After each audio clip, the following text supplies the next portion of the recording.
All right. Okay. Think we're gonna be good. I hope. Uh, yeah. It's been a wild last like 5 days. um, you guys are gonna have to forgive me tonight because my sinuses are going like extra turbo crazy on me. So I'm gonna have to take a few breaks just to clear out the nose, But yeah, thankfully, it doesn't feel like any of the scary stuff. Just feels kind of like a cold. So, little sinus congestion, runny nose. Generally, you just feel kind of.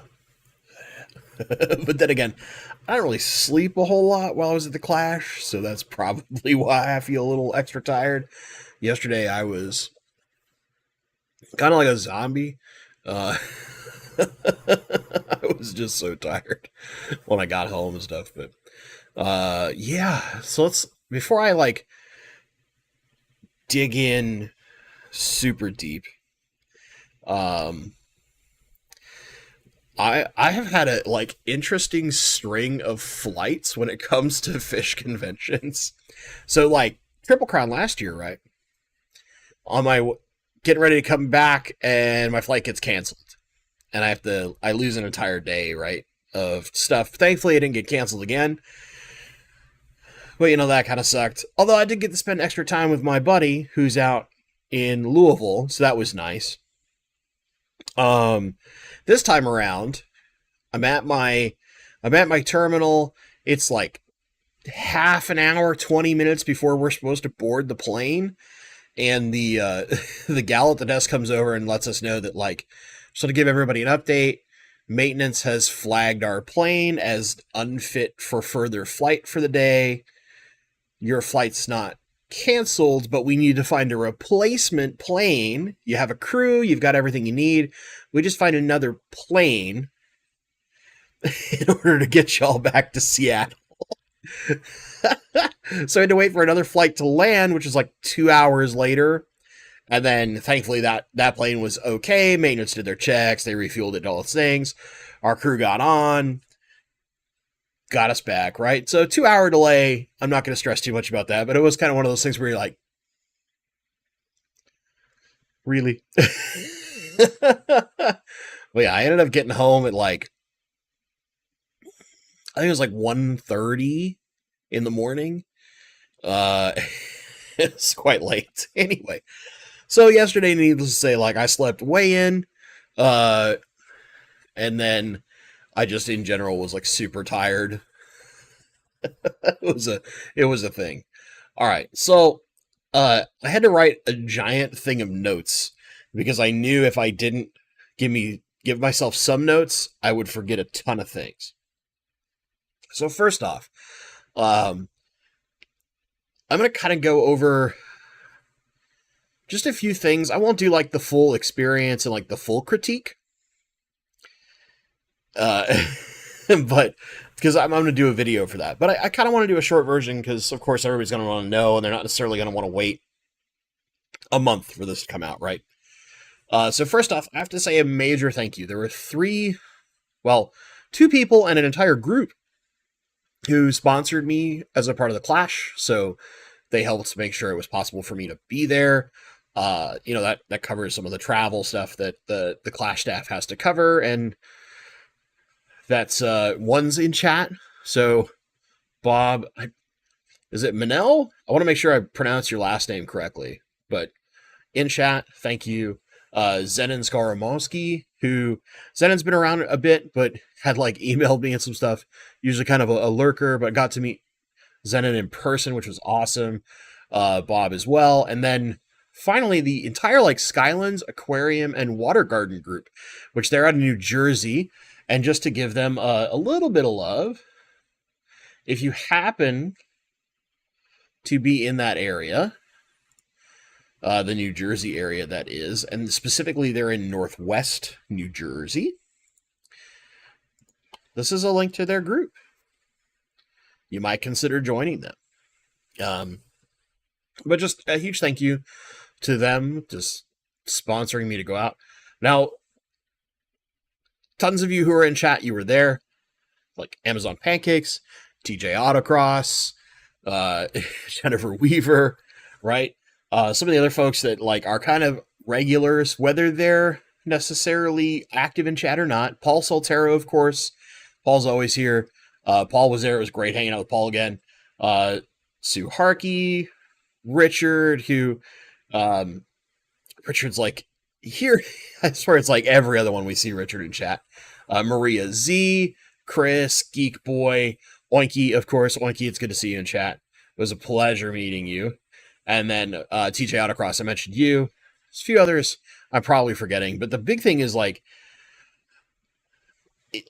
there were armies of creators. And let me give you an idea, because this is not everyone, but this is a photo of a bunch of the creators who were present at the Clash. And this is all the way at like the tail end, right? And by this time, some people had already taken off. Primetime Aquatics isn't in this photo, but he was still kind of there hanging out, right? So you can just see the number of people in this photo, right? And to go down the number of different people I met. One just showed up in chat, Aquarium Domain. What's up, buddy? So Primetime Aquatics, of course. It was so wonderful getting to sit down with Jason and talk with him. A big group of us all went to dinner together. Aquarium Domain, who just showed up in chat. It's like Aquarium Domain, Primetime, myself, and a few other folks were all like sitting in the hospitality suite Friday night, just babbling, right? And a lot of it was like kind of me and Jeremy going back and forth, dominating probably too much of that conversation. But that was fantastic. I also had like Sam Scales, Father Fish was there, which is really awesome. I got to sit down. Well, not sit down. We were standing, but Father Fish and I talked for like 30 to 40 minutes or so, just kind of hanging out in the vendor room, talking. He sent me home with a gift of his starter. So if you're familiar, right, with the Father Fish method of the deep substrate using sand, he gave me this starter basically that you would mix into your dirt before you do the sand cap, and it has instructions and all that stuff. He said it was his gift to me. We had a good laugh together about how like frequently I'll get questions about the Father Fish method of keeping stuff, and usually my answer is, if you want to know about that method, go watch Father Fish. The man's been doing it for like 30 years. He knows way more than I do. Right?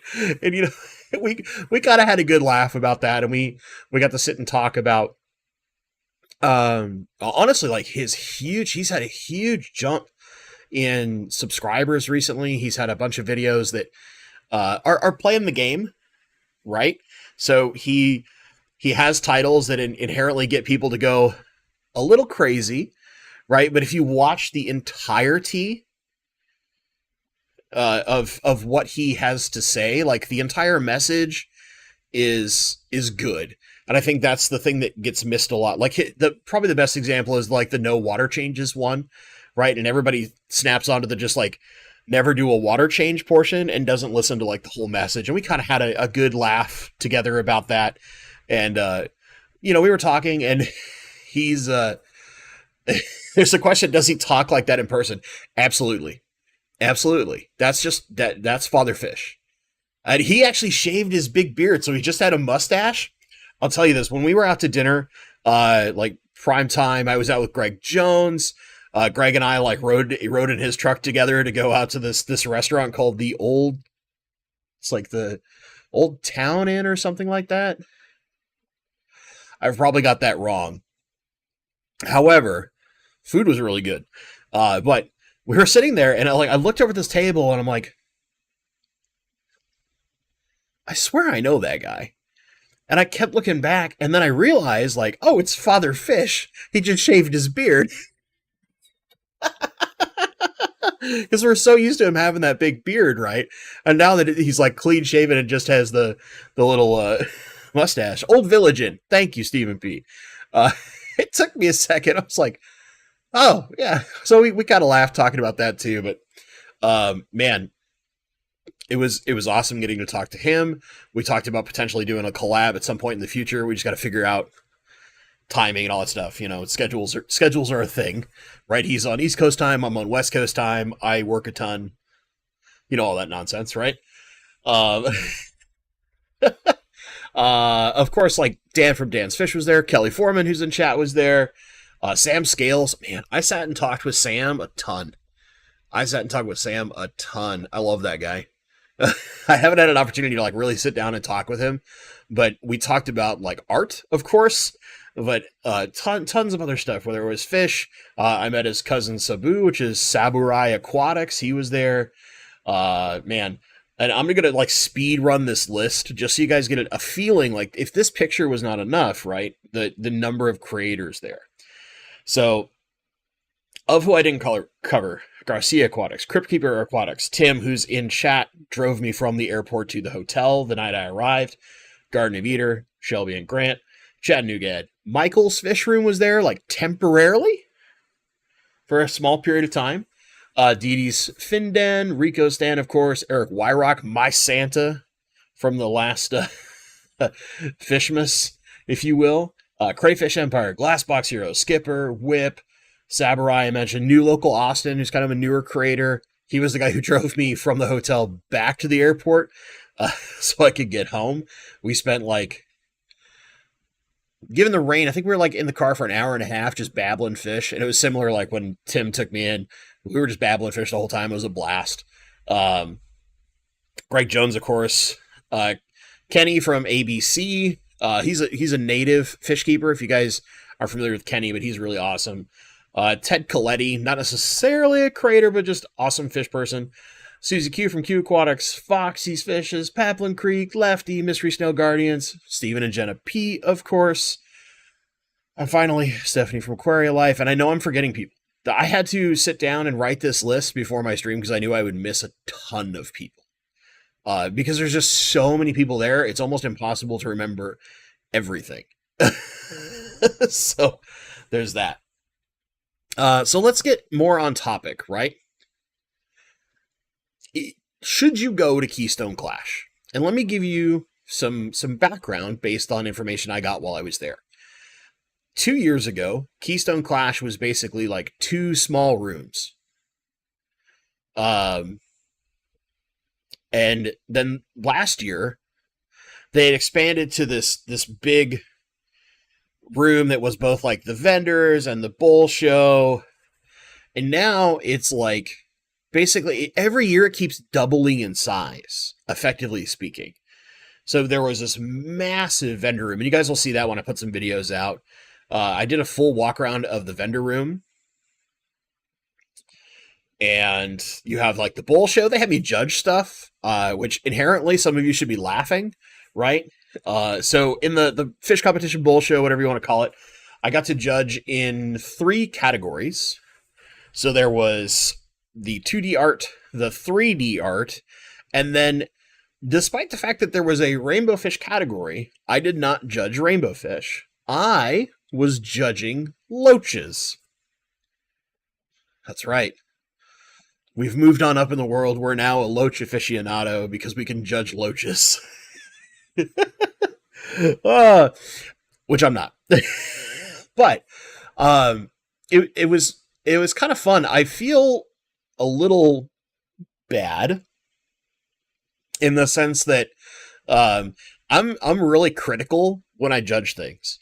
And part of that just comes down to I used to do a lot of like tournament judging of paintwork in the 40K hobby. And I used to work with a lot of artists. So inherently, when I'm given like a point system to judge things, I get really critical. And some of my scores might have been really brutal. and I didn't leave negative comments. I only left positive comments because I just don't know how well people receive their criticism, whether they use it as an opportunity for growth, which is my personal choice, and things like that. Clown Loaches did not win. There were no Clown Loaches entered, Kenny. I believe the winner was a Zebra Loach, because there was a beautiful Zebra Loach. Or no, I'm sorry, Yo-Yo Loach. Yo-Yo Loach, not Zebra Loach. There's this beautiful yo-yo loach in the competition. There were a couple of fairly nice dojo loaches, but I think the problem for them is you can tell they're young because they don't have much body size, and one of the key categories is size. So without knowing how old the fish are, I can't like accurately gauge their size to age. So I had to kind of just guess, right? And in that case, it was like, well, they're kind of small because they were even smaller than Danger Noodle, right? They were about yay big each. Patterning and color were beautiful on them, but just that really hurt them is that size category. And then there was also this really, really nice Hillstream Loach that had like beautiful, perfect fins, wonderful pattern, great color, wasn't like freaking out or super scared. So like demeanor is another category that I had to judge on. It was really nice. As far as art is concerned, Johnny, you're killing me. As far as art is concerned, our good friends, Sam Scales and Chattanooga Ed, both took home a couple of different awards. Ed took first place in 3D art for this beautiful, if you guys have seen it before, I think he's done one of these before, but he did a gold nugget pleco, like, statue diorama. I'm not sure how you'd want to classify it, but it's all hand painted, and then it's got this big piece of wood on this wooden platform. Beautiful, beautiful thing. I'm sure there's pictures out there of it from Ed. And then he also won in like photography. Then Sam Scales, I think, took first place and second place for his art. And I mean, it's Sam. His art's always amazing. But there was also a lovely like Wapoga, Chilathrina Eleni Wapoga red form piece of art there. I think that one took third. I don't remember off the top of my head. I know that I scored it fairly highly. The only, because you specifically asked me, Johnny, there were some points that I removed in the neatness of the work because there were a few places where you could see some kind of wiggly brushstrokes on like outside lines where you would expect them to be pretty clean. You could see some like wiggliness inside because that could be aesthetic choice to kind of show certain like color gradations, if that makes sense. But when it's the like outside border line that is black and we're not like nice, clean, crisp lines, inherently from a neatness perspective, I have to kind of dock a couple points. And that was like the only thing I think that really separated the top two from that particular piece of art, because the top two were like super, super clean. Now, granted, it feels kind of like cheating because Sam's work is just so good. Like he's a professional artist, right? You know, but they were all very, very good. I liked a lot of the stuff there. There was really only a few things that I was kind of just like, on, in the sense that they felt not as on theme. But yeah, they were good. Everything was good. I think if people owned any of the pieces of art that were in there, they should be happy about them because they're all nice in their own way. So that's the nice part of me. There was the aquascaping contest, which was really awesome. I did a bunch of footage for that too, so we'll have a cool video for that one. I really want to talk about something in specific, and I'm going over all these details. I know it's like I'm sandbagging on the actual should you go or not, but I feel like this should answer it for you. Lefty. I know Lefty doesn't watch all that often, but Lefty, if you do watch this at any point, I think Lefty unintentionally had the coolest thing happen to his aquascape. So Lefty used a bunch of driftwood, right? I think it's Malaysian driftwood, just from the looks of it. It might be some other just like Asian driftwood, generically speaking, but he had that, and he had a bunch of like Anubias in his scape. And his scape looked really nice, but what happened is overnight, a bunch of tannins leached out of the wood. So it got that kind of like tea color, black water thing going on. Right? And he had cardinal tetras in his tank. And those cardinals were lit up. Those are some of the best colored cardinals I have seen in person in a very long time. And part of it is because they're in that tanniny water, the water they want, right? So they were just like, oh, show all the color. They were probably the best looking fish in any of the tanks present because of the tannins in the water.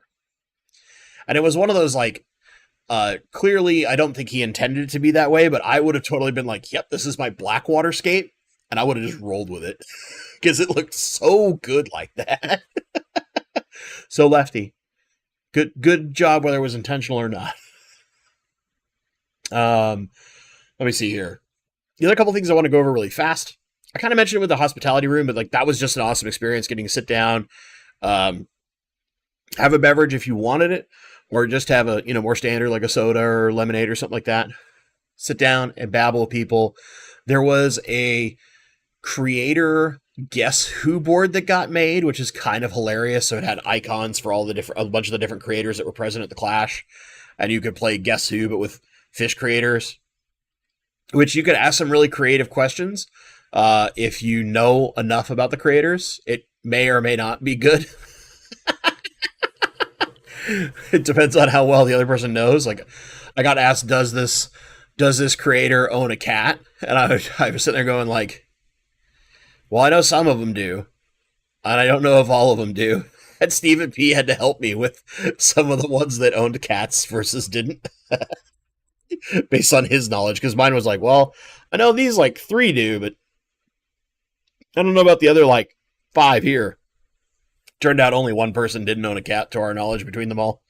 So it was like, yeah. Oh man. All right. I will warn you, like my Comcast is being a bit whiny. So if you see some jitters, my apologies. That's my Comcast being a problem. Oh, Paul Soltero got stuck in an Amish traffic jam. Yes, we were near Amish country. So a few people got stuck behind some horse and buggies. Okay. So we had like the staff. The staff was all wonderful. You had the speakers. So Andreas Tonke, Dan from Dan's Fish, Kelly Foreman. Kelly did 2 chats, one about CO2, which came shortly after my plant talk, which I felt really good. And then she did one about glowfish and genetics on glowfish, which is the basically only talk I attended. One moment.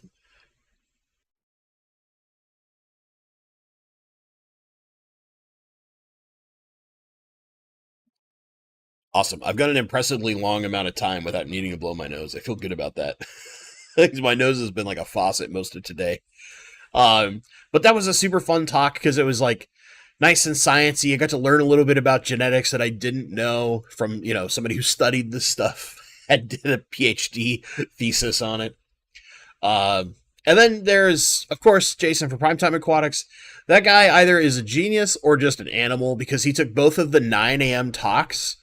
So he went super early. Right? And he it's either a genius because you're like, my talk is done, I get to do whatever the heck I want for the rest of the day, or just an animal because he was staying up super late with the rest of us, right? So he's up till like 1 a.m. and he's got to talk super early. He's got to get rolling. So you judge it, but that guy, man, he's everything you would expect from watching his videos. He is in person. He's just wonderful. He's a super nice guy. He's very fun to talk to. Great personality.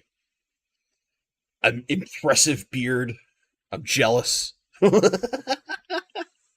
then, of course, there was some weirdo on the internet who did rainbow fish and plants.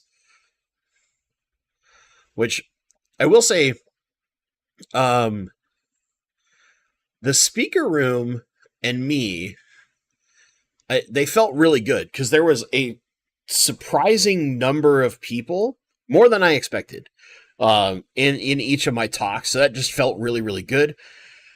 And then there was the panel chats. There were 2 different panel chats. So Friday night was like Ted Coletti, Kelly Foreman, and I forget who else was there, but talking about like outdoor tubs, which I heard that went well. I was busy in quotation marks out to dinner with a bunch of other creators, and then eventually went back to the hospitality room. And then the second night was Kelly Foreman, Dan from Dan's Fish, and me babbling about rainbow fish. And that talk felt really fun. We got to tell stories. We had people ask us what like our bucket list rainbow fish are, and I found out that Kelly Foreman and I both basically are big fans of the trifasciatas. Uh, Kelly wants more trifasciatas in general, and I specifically want one. The panel chat is the only one I didn't get to record. So, sorry. But I think given how it went, I think it's kind of good that it wasn't a Q&A session. So I think it kind of went good that it was not necessarily as recorded, because it was just this kind of open conversation thing going on, and I think that makes it kind of special, those panel chats. But my puppy's whining in the background.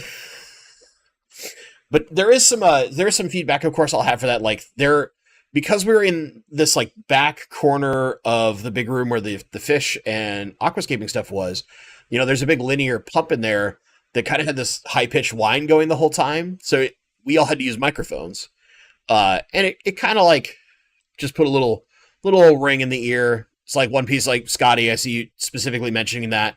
And I understand not wanting it to be too close to the hospitality room, because the hospitality room definitely got a little rowdy. It was loud. But I think, I think the audio for the panel chat probably would be terrible on video, as Kelly is saying. But it's fine. Like, the panel chat was fun. It felt like everybody was enjoying their time and getting to chatter and enjoy it. So that's the important part, right? And I'll have this like giant email of feedback for Scotty. So be watching out for that. Probably coming to you sometime tomorrow. Mostly because I think there's room for improvement. And this is where I want to say, should you go? The Clash has basically doubled in size 3 years in a row. That should say something alone. Now, the location is kind of crazy, because you have the hotel, and then kind of stapled on the back is this old mall. And the big rooms that were used by the Clash, after that, the rest of the rooms are like full of cars. It's like this giant auto mall. So this is the weirdest fusion of Bentley's interest known to man. It was almost as if I was destined to be at this place. You have fish, you have classic cars, and you have a ton of nerds. It was great. It was great. And I would say that the fact that it keeps growing, and if it keeps growing at the rate it is, I don't know what they're going to do venue-wise. Because, Scotty, you're going to be having trouble if you keep growing at the rate you're growing. But you absolutely, if you have an ability to go there, you're going to fly into most likely Philadelphia if you're flying. And then from there, it's about an hour drive, just because you have a few kind of country back roads where you need to go a little slower to get to Morgantown. But, the Philadelphia airport's pretty easy to navigate. It's not bad. The hotel was pretty nice. It's very clean. The staff was very nice. The only thing that kind of sucks from a negative perspective is just because of where you are, there's not a lot of, like, close food options. There are a few, like the old Village Inn we went to, actually looked amazing food. I don't think anybody had anything where they were like, this was not a good dish. Everybody had good food, and a lot of people tried a bunch of different things. Paul Soltero had ordered the fish and chips, and he was telling me it's like they gave him an entire half of a halibut. I mean, an enormous piece of fish, especially given the price, which the price of the food was pretty good given the portions and quality of the food at that particular restaurant. So I would highly suggest that place. It was wonderful. Other than, like, the lights at the place kept kind of coming in and out like it was haunted. But it is an old building, so, you got to give it a little love. But yeah, you're flying into Philly. If you're flying, there's tons of people who could drive. It's not that far for a lot of people in certain parts of New Jersey. Of course, if you're in Pennsylvania, there are tons of local clubs that are there. And I think that's the part that the biggest lesson I took away from this, and it was a conversation that several of us had in the hospitality room, is more of our conventions need to combine. And what do we mean is like the small ones? So an example would be, um, like how Triple Crown did stuff, but actually finish on the execution and keep talking to each other the entire time. Don't just agree to do a convention together and then seemingly stop communicating. The Clash is kind of like two major clubs and a few other small clubs bolted together, creating this event. And it's for the mutual benefit of all these clubs, of all these groups. You had tons of local breeders and stuff that had booths bringing all these amazing fish, amazing plants. Man, there's just so much stuff there. And even if you let's say you ignore the vendor room, you're not going to put a fish in the competition at all. You might only attend one or two chats. The big thing is you get to just sit and talk with so many people. Like, I had never met Oinky before this, right? Oink Master Supreme, who's in chat. She's wonderful. Right? It was just wonderful getting to sit in a car with New Local Austin and babble about all sorts of different fish while admiring Pennsylvania countryside in the rain as we're driving back to the airport and talking about wouldn't it be cool if you could get a big piece of property somewhere and build your kind of fish commune of all your fish keepers that just got together to be nerds together. This is the kind of random nerdy stuff that happened, talking about how you can make conventions even cooler by combining them. So instead of competing with each other and having 10,000 different small ones, you just have a couple of really awesome ones that mutually benefit every single group that's a part of that. These are some of the conversations we had because we are such dedicated and psychotic hobbyists. There were people that I hadn't seen since Triple Crown, and it was other than the day I flew in, seeing Maria Z and forgetting that it's Maria Z and thinking it was a different person because my brain was very tired. It's all right. She immediately basically shoved a bottle of whiskey in my face.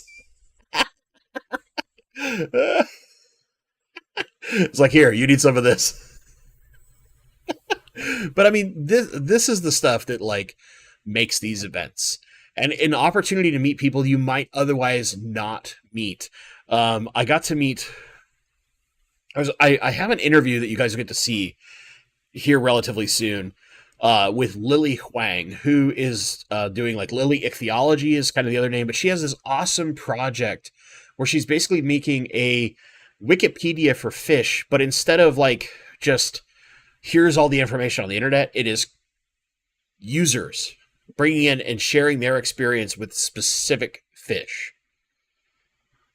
So if you've kept Bozeman rainbows and I've kept Bozeman rainbows, we can put all of our information in there to show the wide varieties of ways you can keep fish instead of just that one way you've seen on the internet that everybody copies, right?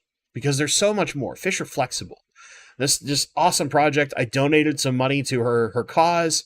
I have some pins that I'll be giving away in the video that I do the interview with her. So I think that's going to be awesome. And just so many other things. So many other things that were going on that were amazing. These crazy vendors who are super good at what they do. It was wonderful. It was absolutely wonderful. And if you have the opportunity to go next year. Absolutely go. Experience what I experienced. Because whether you are a speaker or you're just someone who's there because you love this hobby, you are going to have fun. Because you get to sit and talk with so many other nerds, whether they're your favorite creators or whether it's just other people like yourself that are just chilling and chat, right? So much cool stuff. And that's where I will say it is absolutely go if you can. Pick one. And I had Jason from Primetime Aquatics telling me I have to go to Aquashella because it's basically that experience, that social experience on steroids. And my comment to him was but I kind of like the small nerdy event because it lets me spend more time with the people who are there. and it's a little more focused. And there were tons of us like fish hooligans outside the hotel babbling, or Ted Coletti was leading this like karaoke sing-along thing. It was fantastic. Bob Purcell, will you be going back next year? I'm not sure. And let me explain why, right?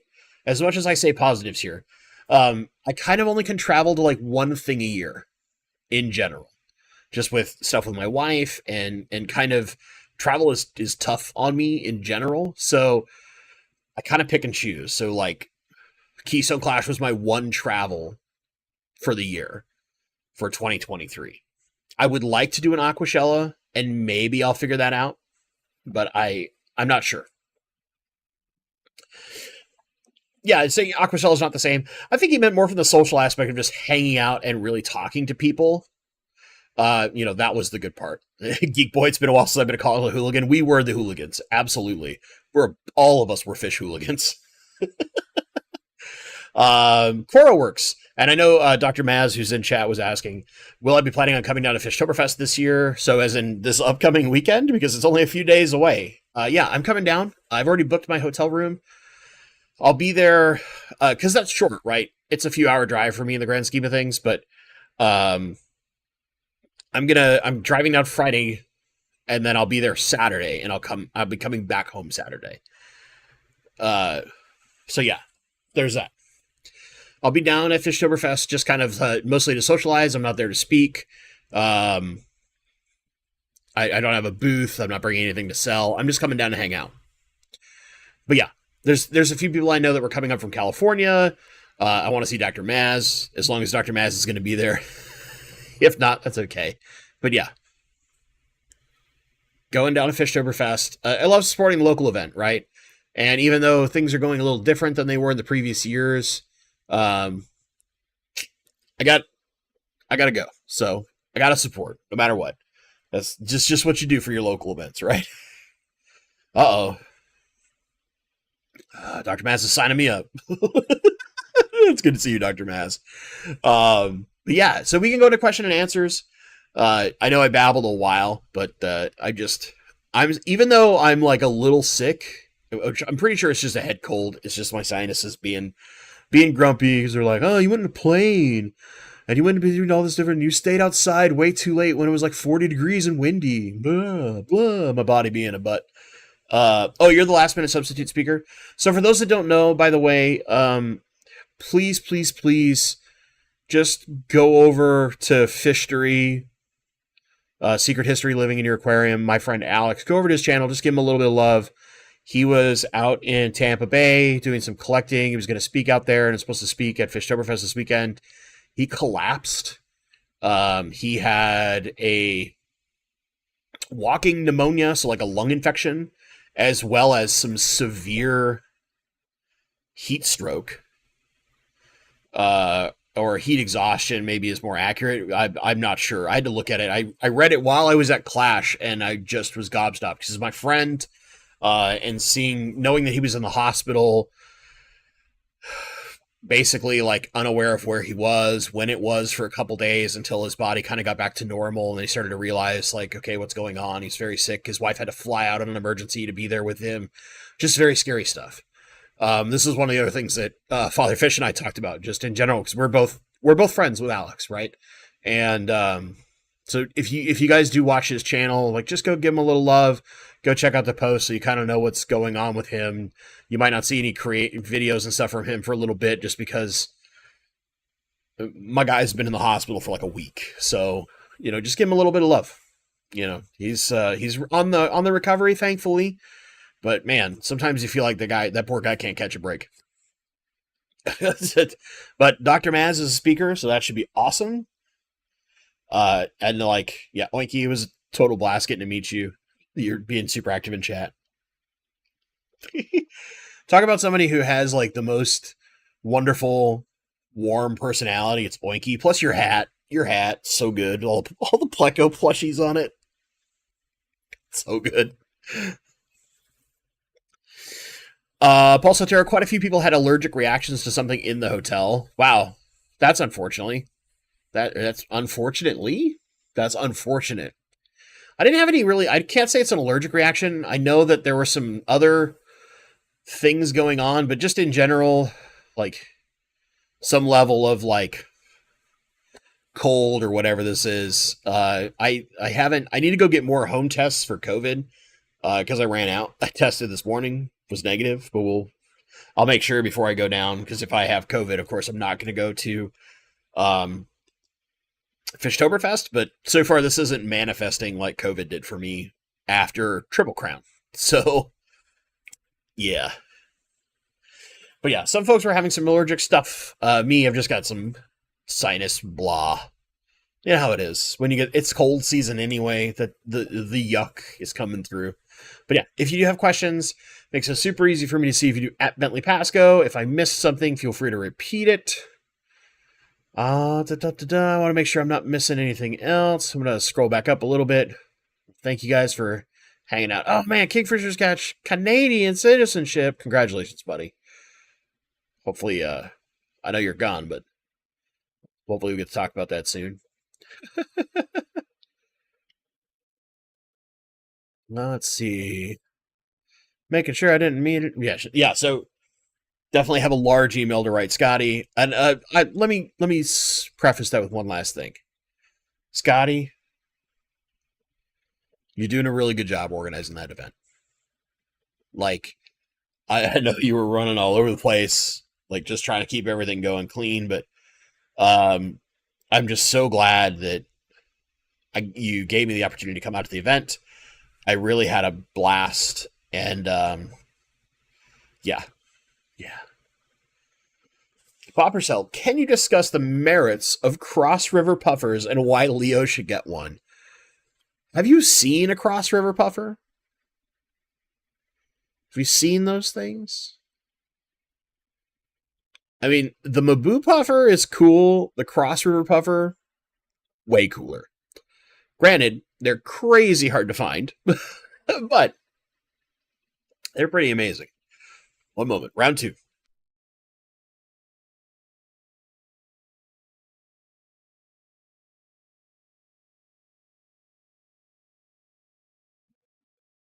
Woo!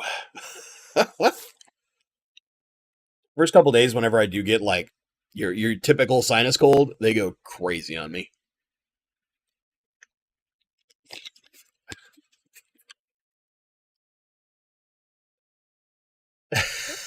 And Leo's Fahaka is getting bigger every day. I think anybody who gets the opportunity to actually like enjoy a cross river puffer should. Now, granted, you need a big tank long term. You need a big tank long term, but they're pretty amazing. All right. This is a great question, and I must answer it.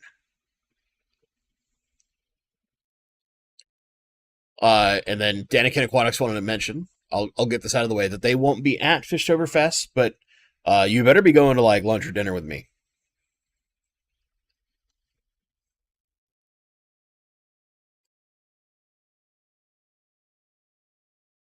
I know you have your own reasons for protest, but if we do not go to lunch or dinner, I will be personally offended, Kenny. You are my friend. You will sit down with me. We will be nerdy, and we will have a meal. All right. Oh, man. Okay, there's the Cross River Puffer question. Okay, Amazon pancakes. What was my favorite part of the entire weekend? That's a good question. I mean, the social aspect is the biggest one. And there's a couple different things. Like, I think the panel chat with Kelly, Dan, and I was just super fun, right? Because we're all rainbow enthusiasts in one way or another, but none of us are really like rainbow fish breeders, which kind of made that conversation hilarious. But just like being able to talk with so many people about things I love, whether it is specifically rainbow fish or receiving questions. I had tons of people come up and just like, I love your channel. Can I ask you a question? And it always was like, of course. Yo, what do you got? How can I help you? Right? It was just so fun meeting so many people, getting to sit and talk. I sat and talked with like Dan from Dan's Fish a bunch. I sat and talked with Paul Sotero a ton. I sat and talked with Jeremy from Aquarium Domain a bunch. Man, that you, sir, if you're still listening, you need to go to more events because you're awesome. And if we organize people by tank size, you'll be at either the front or the end of the line, whichever, whether it's ascending or descending, right? But we're just talking about some of the stuff, and like I realized I got home and I could have swore I was subscribed to his channel because I've watched a bunch of his videos. And I had to ask him a bunch of questions about his setup and all those kind of things. And I realized I wasn't. I wasn't subscribed to his channel. So I like shame subscribe.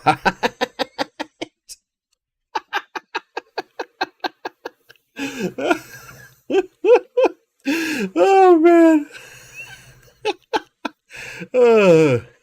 I can't help but laugh at those things. Oh, man. Thanks, Danny. Thanks, Kenny. I'm just saying, we have to go to dinner. It's just basically a mandate. But yeah. I mean, some people were driving like 16 hours, 10 hours, 11 hours. Kelly and Jake drove 11 and a half hours. Paul Sotero drove like 12 hours. Shelby and Grant, I don't know how they travel as much as they do, but they drove 16 hours to be there. Animals. Absolute animals. But yeah. Alishon, the story of how one of the species of rainbow fish was saved from hybridization was very interesting. Yeah, that's the Running River rainbow fish. They actually did the same with... it doesn't get quite as much love just because they didn't build like a small documentary of the same thing for the Molanda rainbow fish. So it's kind of either called the Molanda Gold or just the Molanda, but it's the same thing. It came after the Running River rainbow fish, but it was in the same situation. But yeah, Gina's Reef drove 13 hours. Gina, bless you. Your dedication, incredible. Far more than mine. I don't know that I could drive. That's not true. I would totally drive that many hours if I had more shows near me, because I'm a psycho.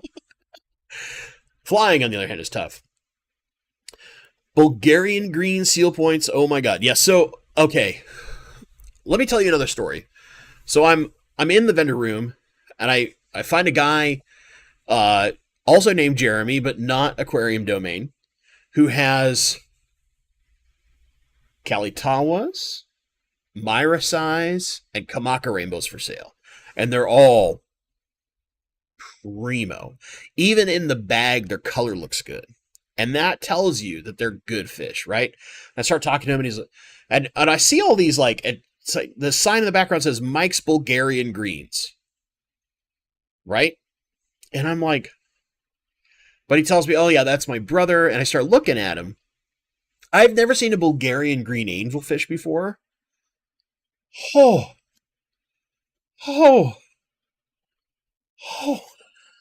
So Mike of Mike Bulgarian's Greens gets back to the table. We sit there talking for a little while.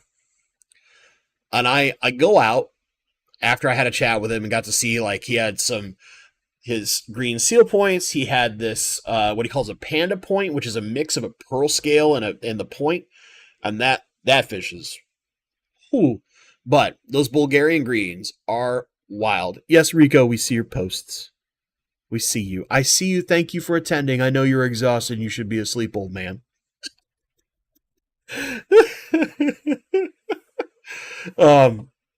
So I walk out, and Paul's at one of the tables, and I start talking to him. And I just asked him, because I know Paul is a connoisseur of many fine things when it comes to fish. And I'm just like, have you seen these fish? And he's like, no. And I just basically grabbed Paul and walked him over to the booth. And I show him those. And he recently had won a gift card through Waterbox. So he's getting a new tank. Right? And I was like, well, I might have to get these. I think you went home with the green seal points, right? Which, that tank's going to look good. That tank's going to look good because those fish were beautiful. But there's things like that, right? You can go to all these different places, to these shows, and you're going to find people breeding fish you've never seen before. There was a guy in the back corner of the room who had a bunch of African cichlids. His young, stressed out red empresses looked better, had better color than any other red empress I have seen. Period. That was, and I know they're stressed, right? I mean, I put stressed in quotation marks, but they didn't look stressed out for color. They looked incredible. And I was just like, it's a good thing I don't keep this fish. I'd be deathly tempted to spend money. But, there was things like 236 plecos and 173 zebras and 46 zebras and all these crazy things. Bajillions of amazing shrimp. Shrimp that, you could be 5 feet away from the table and see their color in the bag. They were so good. Everything there looked amazing. Was it Koshin Aquatics? Hold on. I might have to look this up. I'll have a link eventually in one of the videos, but my man had some incredible boosts on display for prices that had me going, you want how little? He had some stupid rare stuff for dirt cheap. I took his card because I'm like, yeah, I'm probably going to be seeing you got a Facebook or something, right? And he's like, yeah, I've got a Facebook. I'm like, yeah, I'm probably going to message you after the show because I don't have any room in my bags, but I need some of this stuff. Pat Kelly with the Red Empress, thank you. Koshin, thank you. See, Alishon's got me covered, man. Because I'm terrible. My brain out the window. But no, seriously, this is the reason why you go to these events, because you get to see stuff, you get to meet people, you can just babble, and sometimes you might find something that you haven't seen before, and you're like, I need that in my life. And even if you can't take it home, most of those people will ship, and you just got to grab a card. Oh man, Scuba Steve. There's another cat. Scuba Steve was there. Young sir. I love that guy. He's hilarious. His scape looked really good. I'm gonna purposely leave names off of scapes when I do the aquascaping video because I want people to make up their own mind about stuff.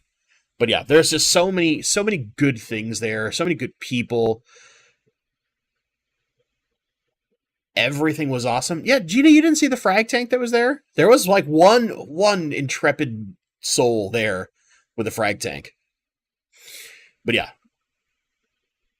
I only spent money at one vendor, and that was Lily because I just really believe in what she's doing.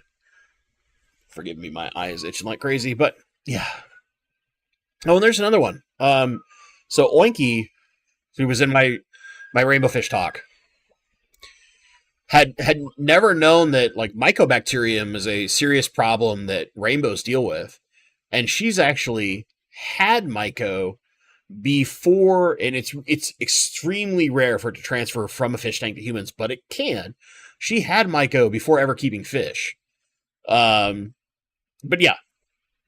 And so she kind of got to share her story when I might have made people very scared of things just because I talked about how myco is the devil for rainbow fish keepers, and we're basically on the mentality of nuke the site for morbid. It's the only way to be sure, but yeah, it was just a blast.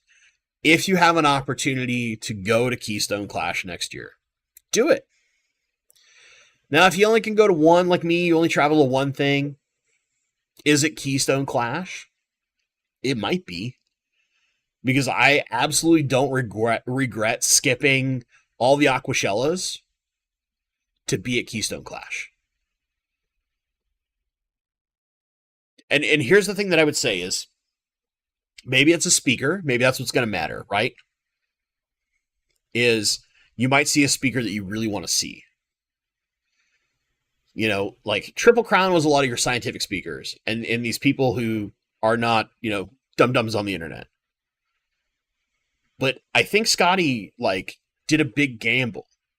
because almost all the speakers, with the exception of Andreas Tonki, which that guy, man, Andreas is so awesome. Like sitting and just babbling with that guy is so fun. He's hilarious.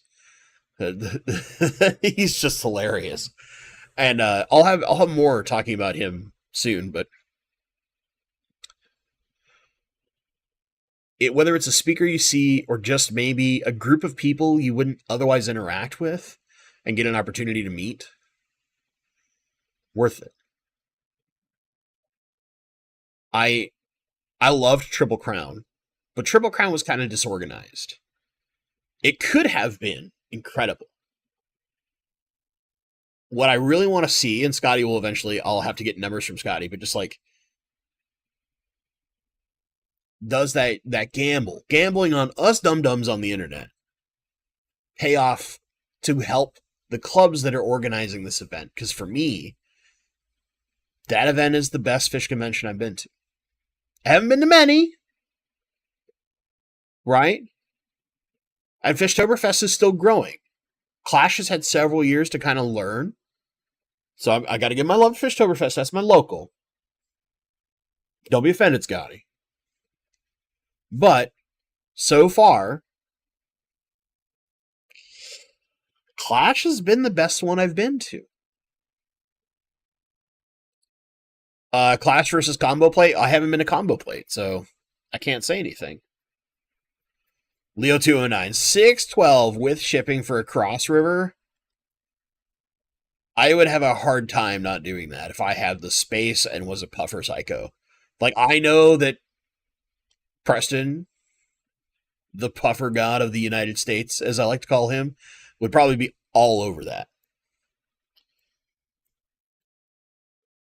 And yes, sitting in an airplane terminal, getting to listen to my Seahawks win after they figured out how to play football again in the second half of the game, while also watching my former quarterback, Mr. Russell Wilson of the Denver Broncos, get 70 points dropped on his butt, did feel a little good. I won't lie. It was quite enjoyable. Eric Wyrock. It's absolutely awesome at the Clash. I came home to my 183s guarding eggs. Nice. Nice. And yeah, I think that's a really good statement. The Triple Crown had too many egos involved with the admin. The Clash is run by fish nerds. I think that's a good one. I'm sorry, man. Like, Clash was super fun. I'm always going to go to like Fishtoberfest just because it's local for me, or if there's something else that ends up replacing Fishtoberfest. You know who I'm talking to by saying that. Whatever it may be, if there's something in the Northwest, I'm always going to go because it's close, and I'm always going to support local events. But Clash was really, really fun, really fun, and I hope it continues to grow and continues to be the amazing event it was, because it was so much fun. And it was chill and it was relaxed. You don't have to worry about the fear of thousands of people being there. It's just kind of, it's a chill event. You have time to talk to people. It's not like overwhelming. It's kind of perfect for a nerd event. It was quite good. So with that being said, my friends, should you go? I think so. Am I going to go next year? I damn well might. We'll have to see. Like I said, I don't travel much, but man, I had a lot of fun. And hopefully, you all will get to enjoy my talks. I've got a lot of editing work I got to get done, but I filmed a bunch. And I hope you guys get to enjoy the videos that will come out as a part of the Clash, as well as the rest of the Your Filter Sucks versus Your Filter is Awesome series. Everyone else, thank you so much for watching, and stay awesome.